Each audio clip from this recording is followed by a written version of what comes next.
So how have the sanctions, you know, the prohibition of many items affected, say, your education first and your life? Have they affected it very much? No, not affected very much. In my study and prohibitions in my study, there's no prohibitions. Yeah. What about your life? But I'm just talking about, you know, the Americans and the West, they have sanctions against Iraq for 10 years. Yes. They limit materials coming in, including some books are limited and some paper, pens and things. So has that affected you very much? What do your friends talk about it, or what is your feeling about how have the sanctions affected your life, or have they affected your life negatively? In the first, they affect my life because a lot of books are not available, and because of economic conditions, poor economic for every Iraqi people. And I can't buy books, I can't go to internet centers because they are not even present in Iraq until the late of 90s. And I not communicate with the others, because I like to communicate with other students in English, even in American. I love American peoples, not the American government. I love American student, I love American everything except the government, because they attack us and really they have two face for the Jewish and face for the Arabs and Muslims. For the Jews it is a kind face, helpful face, while for the Muslims it is a monster face, I should say. Now, most Americans believe that, you know, President Saddam Hussein is very dictatorial and runs a country very ruthlessly, and his people are unhappy. What do you say to those comments? All these are lies. And if you just look at the books, you find pictures of our president. And on Sunday is a birthday of our president, and if you stay here, you will look for the lovely sense and feelings of Iraqi people toward our president. You shows the parties and the peoples are really an expression on their face of the happiness. And because of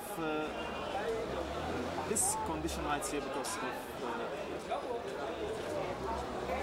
really bad economic level of them, they have an expression of sadness. But I'm sure this will end, and so this will end very.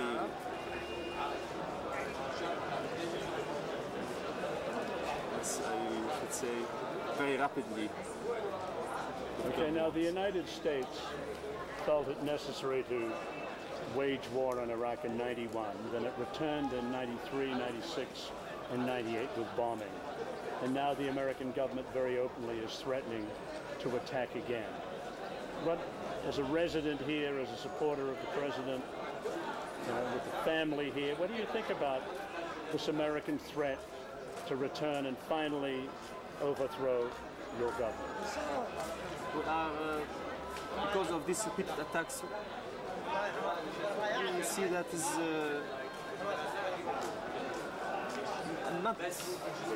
will not concern us, because we are more stronger. With each attack, they are more stronger. The relationship between the people and the president becoming more and more strong. With each attack America wants to do. They want a result, and they have completely the reverse of the result on each attack. What they bombing? They bombing and they attack factory for milk. Is that target? Is that for nuclear research and nuclear bombing and like that? It's a milk factory. It's impossible.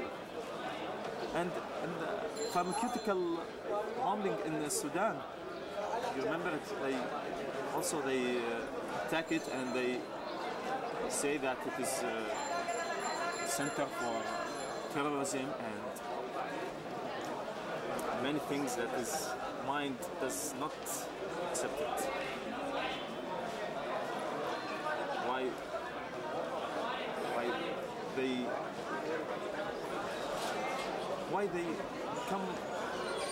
we become friends?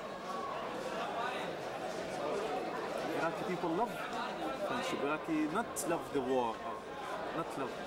You know from the history that Iraq have many wars.